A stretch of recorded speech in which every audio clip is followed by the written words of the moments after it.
yang dinamakan karma leluhur, dan itu juga sama dengan karma dari orang tua.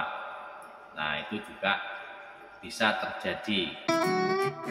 Kegelapan telah berubah menjadi terang. Sinar surya mulai menerangi alam semesta. Selamat pagi, selamat memulai perubahan.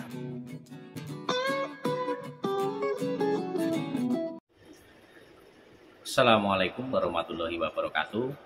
Salam rahayu, salam sejahtera untuk kita semua. Baik kawan-kawan, teman-teman, selamat datang dan selamat jumpa kembali di Wandi MD. Ngajak mencari berkah. Bagaimana kita harus mencari berkah? Karena mencari berkah itu susah-susah gampang, bisa diucap tapi jarang bisa menjalankan. Gitu ya untuk kawan-kawan ya.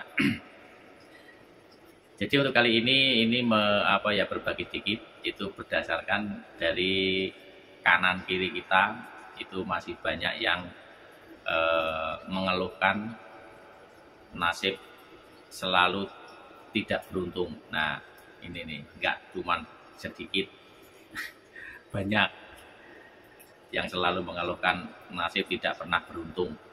Nasibnya kok begini-begini aja. Nah, dan di sini ini itu semuanya itu karena disebabkan sebab akibat. Nah, tahu nggak ini kawan-kawan yang namanya sebab akibat?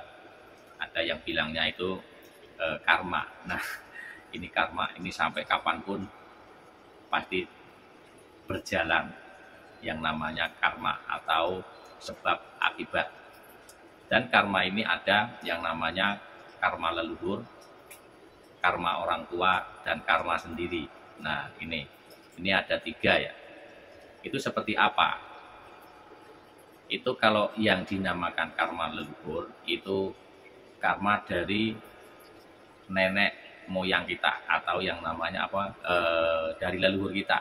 Itu kita dapat dapat efek dari karmanya leluhur kita. Itu bisa karma baik, bisa karma buruk. Nah, itu yang dinamakan karma leluhur. Dan itu juga sama dengan karma dari orang tua. Nah, itu juga bisa terjadi yang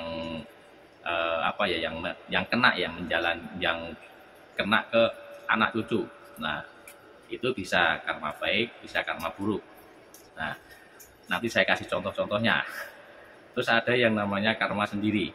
Nah, karma sendiri juga ada yang dinamakan, yaitu apa yang kita lakukan nanti kita yang mendapatkan. Itu entah yang baik, entah itu yang buruk. Nah, itu karena karma itu ada karma baik, ada karma buruk. Dan untuk karma leluhur, apakah bisa diputus? Itu bisa. Cara memutus karma leluhur itu dengan apa? Nah, itu sama halnya dengan karma orang tua. Itu juga sama. Kalau karma buruk itu bisa kita putus dengan kebaikan atau dengan kita sendiri. Karena apa? Karena kalau yang namanya karma leluhur atau karma orang tua itu nanti kalau tidak diputus itu bisa mengakibatkan ke anak cucu kita nantinya. Itu berkelanjutan.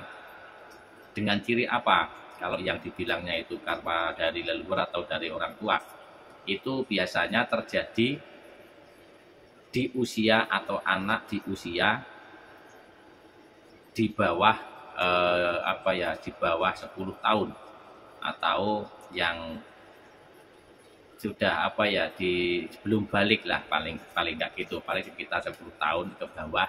Itu kalau ada kejadian di anak, itu ada yang bilangnya itu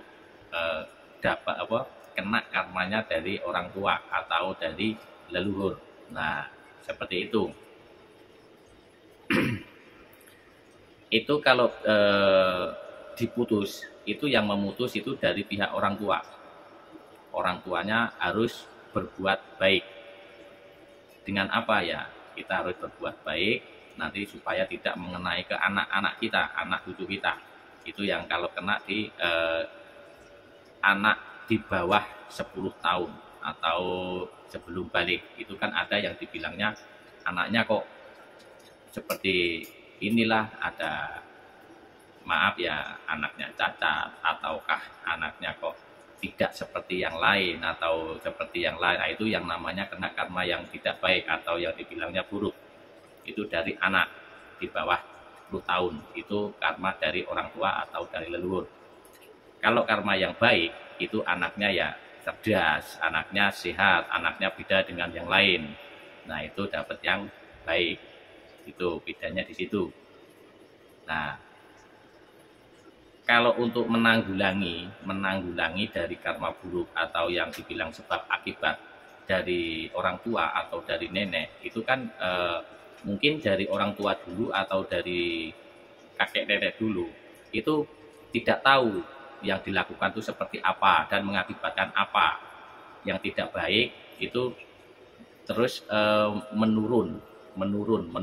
Nah, itu kalau yang nggak tahu itu terus menurun nyampe ke anak cucu. Nah, kalau yang makanya dari itu kalau ada yang ibaratkan mengalami hal tersebut, nasib kok tidak seperti yang lain-lain atau nasibnya kok tidak baik, tidak beruntung. Nah, itu kita yang menyetopnya atau memutusnya.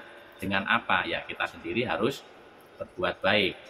Contohnya, kita saling menghargai orang, terus banyak sedekah itu paling utama. Itu secara tidak kita sadari kalau kita banyak sedekah, itu insya Allah bisa memutus karma leluhur. Jadi nanti anak cucu kita itu tidak kena. Nanti kalau bisa kita harus mendidik anak kita supaya tidak menciptakan karma lagi, kecuali karma baik. Kalau bisa kita menciptakan karma baik ke anak cucu. Nah, kan begitu. Dan kita bisa memutus karma buruk dari orang tua atau dari leluhur. Nah, seperti itu. Paham kan kawan? Jadi caranya itu memutusnya itu dari kita sendiri. Itu nanti berhubungan dengan karma kita sendiri, ada yang namanya sebab akibat. Nah, nanti soalnya itu penjelasannya panjang lebar. Karena karma itu tidak bisa kita lihat, tapi bisa kita rasakan. Dan kita tidak menyadarinya bahwa yang kita lakukan ini karena itu. Nah, kan begitu. Jadi kita harus tadi bersedekah banyak, istilahnya contoh yang utama itu dari tutur kata. Biasanya kita dari ucapan. Kita kalau berucap tidak baik, nanti kita dapatnya yang tidak baik secara tidak kita sadari. Contohnya kita saking emosinya. Nah, kalau kita emosi, kebawa emosi, yang kita ucapkan itu doa. Yang kita ucapkan itu doa. Jadi kalau kita emosi, ibaratkan sama orang lain lah terus kita tidak suka sama orang, itu jangan terlalu kalau benci sama orang itu jangan terlalu benci benar-benar sampai ke hati. Kalau bisa itu memaafkan, saling memaafkan. Karena apa? Nanti kalau kita tuh bencinya benar-benar, itu nanti kenanya malah ke kita sendiri. Nah, itu tadi yang namanya sebab akibat. Nah, kayak gitu tuh kawan ya. Jadi untuk memutusnya itu dengan apa? Kita berbuat baik. Banyak itu berbuat baik itu banyak. Dan sedekah pun juga tidak harus memakai uang. Apa yang kita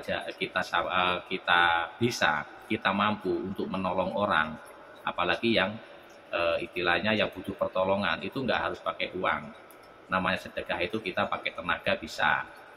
Jadi kalau bilangnya kita itu gampang untuk ringan tangan untuk membantu orang. Nah, itu nanti untuk ke depannya itu untuk diri sendiri, untuk anak kita itu nanti jadi menciptakan karma baik tadi. Jadi untuk semuanya ke bawah, ke anak cucu kita itu menjadi baik. Kalau kita berperilaku baik atau berperilaku itu ibadah sama orang juga sopan, tidak menyakiti. Nah ini yang paling utama. Kita jangan menyakiti orang walaupun sedikit pun. Kalau perlu kita memaafkan. Ibaratkan kita kalau dikatain orang itu ya percaya nggak percaya ya monggo, kalau percaya ya silakan, enggak juga nggak apa-apa. Karena ini memang ya seperti itu, perjalanan hidup itu cuma seperti itu. Jadi sebab akibat terus. Karma baik, karma buruk itu semuanya ada di situ. Kalau kita sekarang mengeluh dan mengeluh terus, nyampe kapanpun, nyampe ke sononya ya dapatnya mengeluh, karena kita menanamnya itu menanam mengeluh, jadi mengeluh terus. Kalau kita menanam kebaikan, nanti insya Allah nyampe ke sononya Allah itu memberi yang terbaik. Nah, kurang lebihnya seperti itu. Jadi saya ulang kembali ya, kalau cara memutus karma buruk dari orang tua atau dari leluhur, itu kita harus baik sama orang. Kalau kita yang bernasib tidak baik, ya itu ya, nah namanya dari orang tua dulu ya nggak tahu kita mau apa segala macam.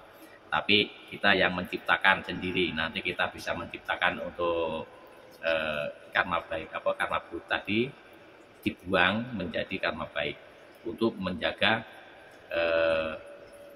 nasib anak cucu kita nanti. Nah gitu untuk kawan-kawan ya. Karena apa? Karena yang kita jalankan sekarang itu untuk menentukan nasib ke depan. Ini jangan sampai salah ini. Apa yang kita jalankan sekarang itu untuk menentukan nasib ke depan.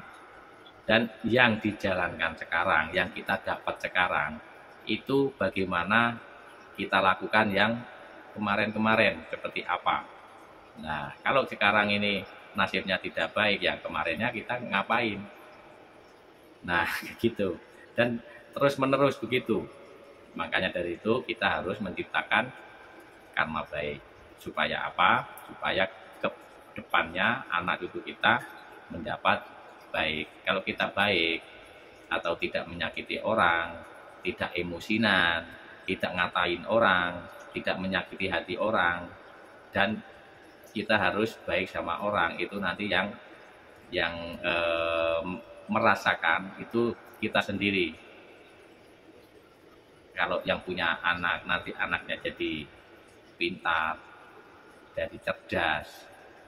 Nah kan seperti itu, sehat. Nah kadang orang anaknya maaf seperti yang tidak seperti yang normal, tapi tidak menyadari bahwa dulu kita itu dulu apa yang punya anak yang itu tuh yang dilakukan apa itu tidak menyadari, jadi malah menyalahkan, wah inilah ini, nah itu kata-kata wah itu yang bahaya, itu jangan nyampe mengeluh. Nah itu ya monggo mau percaya atau enggak ya, memang seperti itu perjalanannya, itu ya hanya menanam memetik hasil, menanam memetik hasil, terus kita yang mau nanam apa ya hasilnya apa, itu terus menerus seperti itu. Makanya dari itu kita kalau dengar dari lingkungan kanan kiri kita ini kadang begitu, lihatnya mengeluh nyampe kapanpun ya kayak seperti itu. Jadi kita kalau mau kita mau menuju sesuatu, itu apa yang kita di jalan menuju perjalanan yang apa yang kita tuju, itu apa yang kita dapat. Kalau yang baik kita ambil, kalau yang buruk kita jangan ambil, dibuang, dan kita tetap ngambil yang baik-baik. Nanti kenapa ya, karena kita nggak bisa untuk balik lagi, untuk istilahnya balik lagi ke langkah awal. Karena kita perjalanannya itu maju terus tanpa mundur, maju terus. Makanya kita harus melangkah yang di jalan yang baik, nyari jalan yang baik, jangan yang becek-becek dijalankan. Nah itu nanti timbulnya yang dibilangnya itu ujian sama yang namanya teguran. Ujian sama teguran itu beda tipis, bagaimana kita untuk menyikapinya. teguran itu biasanya bagi orang yang tingkah lakunya kurang baik, tapi kalau untuk ujian itu bagi yang mau menuju perjalanan yang mau baik. Jadi itu begitu aja. Kadang orang nggak menyadarinya tingkah lakunya sudah tidak baik. Terus dapat ujian, dapat teguran. Bilangnya apa? Ya, dapat ujian seperti ini. Padahal itu teguran, tapi itu kan nggak nyadar. Makanya itu kita harus tahu itu teguran apa, harus mawas diri atau kita berkaca diri. Kita itu seperti apa. Nah, itu kadang orang kalau ada orang yang mau ngasih tahu apa segala macam itu malah orangnya kayak seperti apa ya? Sepertinya itu nggak mau dikasih tahu, malah sok tahu lu. Nah, itu bahaya. Biasanya itu orang meremehkan orang lain gitu. Kita jangan sampai meremehkan orang. Itu sebetulnya yaitu tadi. Yang kita remehkan atau yang kita anggap rendah itu belum tentu itu rendah dari kita, mungkin bisa lebih tinggi derajatnya di mata Tuhan. Itu kita nggak tahu. Orang yang biasanya itu yang berilmu atau orang yang baik itu malah tidak menonjolkan. Biasanya orangnya itu kalem, tidak menonjolkan sesuatu. Kalau yang omongannya banyak, omongannya yang gedabrus, itu justru malah orangnya itu tidak ada apa-apanya. Nah, kurang lebihnya seperti itu kawan-kawan ya. Jadi ini hanya berbagi sedikit karena ya menanggapi lah, kalau ada kanan kiri kadang dengernya kadang risih kalau orang hanya ngeluh itu kadang dikasih taunya susah, ngeluh nggak nasibnya nggak pernah baik. Nah, orang dari kemarin dari dulu juga ngeluh ya dapatnya yang ngeluh terus, nggak ada kemajuan. Makanya dari itu kita harus bisa tahu bagaimana yuk kita mencari berkah. Berkah itu seperti apa. Nah, kita harus mencari berkah. Rezeki banyak, kalau nggak berkah ya hilang. Seperti apa nggak tahu. Tapi kalau yang rezeki sedikit tapi berkah, itu semuanya apa yang kita dapat, apa yang kita mau pasti dapat. Begitu ya kawan-kawan, mudah-mudahan bermanfaat. Ini videonya malah kepanjangan. Baik kawan-kawan, mudah-mudahan ini bermanfaat, celetah-celetah seadanya. Dan mungkin saya akhiri. Assalamualaikum warahmatullahi wabarakatuh.